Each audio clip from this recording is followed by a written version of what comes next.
Hello दोस्तों, स्वागत है आपका एक और नए वीडियो में। और आज हम डिस्कस करने वाले हैं एग्जाम्पल 8.1 जो मैंने आपको बोला था सॉल्व करने के लिए, और आपने बहुत अच्छे से सॉल्व कर भी लिया होगा। जिन्होंने नहीं किया है सॉल्व या जिनको ये नहीं पता चला है कि इसमें क्या दिया हुआ है या किस तरीके से आप इसको लिखेंगे, तो उनके लिए मैं इस एग्जाम्पल को एक्सप्लेन करने वाला हूँ, इस एग्जाम्पल को करके बताने वाला हूँ।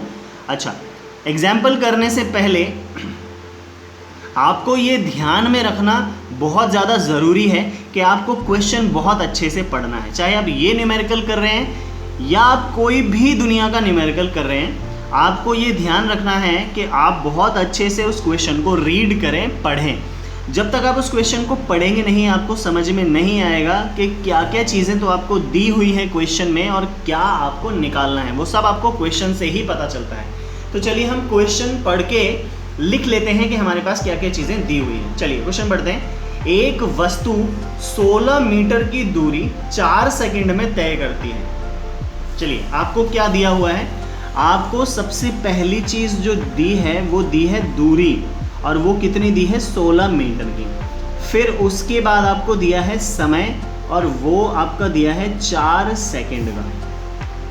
ठीक है, तथा पुनः 16 मीटर की दूरी 2 सेकंड में तय करती है। और उसके बाद आपको फिर दूरी दी है, तो हम क्या करेंगे, क्योंकि 2 दूरियां हो गई हैं इसलिए इसे दूरी 1, समय 1 लिखेंगे, इसे दूरी 2, 16 मीटर और समय 2 यानी 2 सेकंड लिखेंगे। चलिए, अब वो क्या पूछ रहा है?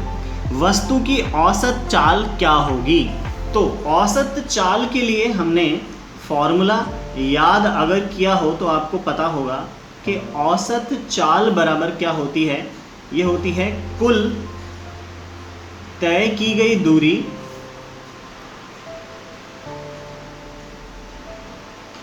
और इसको भाग देते हैं हम कुल लिए गए समय से। कुल लिया गया समय, तो हम अगर इसको भाग दे देंगे तो आपके पास आंसर आ जाएगा। चलिए, कुल दूरी कितनी हो जाएगी जो उसने तय की है? एक तो उसने दूरी 1 तय की है 16 मीटर की, और दूसरा उसने दूरी 2 तय की है 16 मीटर की। अब हम क्या करते हैं, हम इसको दूरी 1 को लिखते हैं S1 से, दूरी 2 को लिखते हैं S2 से। चलिए, मैं दूसरा पेन यूज़ कर लेता हूँ। समय को लिखते हैं 1 को T1 से, और समय 2 को लिखते हैं हम T2 से। अब देखिए, आपको यहाँ पर क्या करना है, कुल दूरी निकालनी है, तो आप पहली दूरी को और दूसरी दूरी को जोड़ देंगे इस तरीके से S1 प्लस S2, और उसके बाद आप क्या करेंगे, समय को भी इसी तरीके से जोड़ देंगे T1 प्लस T2। जो वैल्यू इनकी दे रखी है ऊपर, वो वैल्यू आप रख लेंगे। तो देखिए ध्यान से क्या क्या वैल्यूज़ दी हैं इनकी।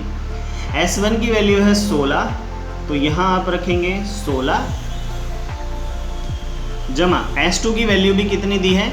16 दी है, तो वो भी आप यहाँ रख लेंगे 16, डिवाइड में T1 की वैल्यू कितनी दी है? 4, तो यहाँ रखेंगे हम 4, और T2 की वैल्यू कितनी दी है? 2, तो यहाँ रखेंगे हम 2। अब एक चीज़ आप ध्यान रखिए, आपको क्या करना है, देखिए 16 भी मीटर है, 16 भी मीटर है, तो यहाँ पर आएगा मीटर, क्योंकि मीटर को मीटर में जोड़ेंगे तो मीटर आएगा। 4 सेकंड है, 2 सेकंड है, सेकंड को सेकंड में जोड़ेंगे तो सेकंड आएगा, तो मीटर बटे सेकंड इसका यूनिट तो होगा। चलिए, 16 और 16 32 होता है, बहुत अच्छे से आपको पता है, और 4 और 2 जो होता है वो 6 होता है। तो इस तरीके से जब आप इसको डिवाइड करेंगे तो ये आएगा आपका 5.33 मीटर पर सेकेंड। ये आपका जो आंसर है या जो मान है वो आने वाला है। तो इसी तरीके से आप यहाँ देख लीजिए, ये सॉल्व किया हुआ है। औसत चाल बराबर तय की गई कुल दूरी और बटे में लिया गया कुल समय, 32/6 मीटर प्रति सेकंड आया है। औसत चाल है 5.33 मीटर पर सेकंड। तो आशा करता हूँ आपको ये क्वेश्चन जो है वो बहुत अच्छे से समझ में आ गया होगा। सारे क्वेश्चंस आपको इसी तरीके से सॉल्व करने हैं। आपको ये ध्यान रखना है कि क्वेश्चन में आपको क्या दिया है और क्या पूछा है निकालने के लिए, तो इस तरीके से आप बहुत अच्छे से क्वेश्चन को समझ पाएंगे। चलिए आगे पढ़ते हैं हम टॉपिक को। दिशा के साथ चाल क्या होती है? दिशा के साथ चाल यानी अभी तक हमने पढ़ा कि चाल का कोई दिशा नहीं होती है, सिर्फ मान होता है, गणितीय मान। चाल को सिर्फ उसके गणितीय मान के आधार पर दिखाया जाता है, उसमें कोई दिशा नहीं होती है। अब हम क्या पढ़ रहे हैं कि चाल को दिशा के साथ यदि बताया जाए तो क्या होगा। किसी वस्तु की गति की दर और भी अधिक व्यापक हो सकती है अगर हम उसकी चाल के साथ साथ दिशा को भी व्यक्त करें। अच्छा, इस लाइन का मतलब क्या है? देखिए, इस लाइन का सिंपल सा मतलब यह है कि अगर हम क्या करते हैं, अगर हम किसी व्यक्ति को बोलते हैं, मान लीजिए आपके घर पे कोई आया और आपसे उसने पूछा कि आपका भाई कहाँ गया है। यदि आप बोलते हैं कि वह 20 मीटर प्रति सेकंड की चाल से गया है, तो अभी आपने सिर्फ उसे क्या बताया? चाल बताई। तो क्या उसे पता चलेगा कि वो कहाँ गया है? नहीं, इस तरीके से उसे नहीं पता चलेगा कि वो कहाँ गया है, क्योंकि आपने सिर्फ उसको चाल बताई है, आपने उसको ये नहीं बताया कि वो किस तरफ गया है। अब यदि इसी चीज़ को आप इस तरीके से बोलते हैं कि अगर उसने पूछा कि आपका भाई कहाँ गया है, तो आप बोलते हैं कि मेरा भाई 20 मीटर प्रति सेकंड की चाल से उत्तर दिशा की तरफ गया है, तो उसको ये अंदाज़ा हो जाता है कि आपका भाई 3 और दिशाओं में तो बिल्कुल नहीं मिलने वाला। किस दिशा में मिलेगा? वो उत्तर दिशा में ही मिलेगा। तो इस तरीके से उसकी चाल और उसकी स्थिति, जो उसकी जगह है जहाँ पर वो है, और अच्छे से समझ में आती है यदि आप चाल के साथ उसकी दिशा भी जोड़ देते हैं। तो ये इसका जो है एक उदाहरण है और आपको समझ में आ गया होगा। वह राशि जो इन दोनों पक्षों को व्यक्त करती है, ऐसी एक चीज़ जो चाल और दिशा दोनों होते हैं, जिसके अंदर उस चीज़ को या उस राशि को बोलते हैं वेग। वेग या इंग्लिश में बोलते हैं वेलोसिटी। तो ध्यान में रखना आप इस चीज़ को। अतः एक निश्चित दिशा में चाल को वेग कहते हैं, ये परिभाषा ध्यान रखिएगा। एक निश्चित दिशा में चली गई चाल को वेग कहा जाता है। किसी वस्तु का वेग समान या असमान हो सकता है, जैसे हमने इससे पहले पढ़ा था एक समान गति और असमान गति। तो उसी तरीके से वेग भी समान हो सकता है और असमान हो सकता है। वेग के अंदर भी यदि कोई वस्तु समान समय अंतरालों में समान दूरी तय करती है एक ही दिशा में, तो उसको हम समान वेग बोलेंगे या एक समान वेग बोलेंगे। असमान वेग होगा यदि कोई वस्तु अलग अलग दूरी तय करती है समान समय अंतरालों में, तो उसको हम क्या बोलेंगे? असमान गति बोलेंगे। यह वस्तु की चाल, गति की दिशा या दोनों के परिवर्तन के साथ परिवर्तित हो सकती है। अच्छा, ये चीज़ आपको ध्यान में रखने वाली है। आप ध्यान दीजिए ज़रा इधर कि होगा क्या, कब परिवर्तित हो सकता है या समान और असमान कब हो सकता है। देखिए, यदि वस्तु की चाल बदल जाए, चाल यानी मात्रा यानी 10 मीटर से 20 मीटर हो गया, 20 से 30 हो गया, तो इस तरीके से चाल की मात्रा बदल जाए। यदि वस्तु की गति की दिशा बदल जाए, यानी पहले वो उत्तर में जा रही थी तो अब वो क्या हो गई? पूर्व में चली गई या पश्चिम में चली गई, तो भी परिवर्तित होती है। एक समान और असमान की परिभाषा बदल जाती है। और दोनों के ही परिवर्तन से, चाल भी बदल जाए, मात्रा भी बदल जाए और दिशा भी बदल जाए, तो दोनों के परिवर्तन से भी एक समान और असमान दोनों तरह के वेग हो सकते हैं। जब एक वस्तु सीधी रेखा में बदलती हुई चाल के साथ गति करती है, तो हम उसकी गति के दर को, परिमाण को औसत वेग के द्वारा व्यक्त करते हैं। देखिए, जैसे हमने औसत चाल पढ़ा था कि जब अलग अलग चाल से चलती है तो क्या होता है कि हम उसको औसत चाल से निकाल देते हैं।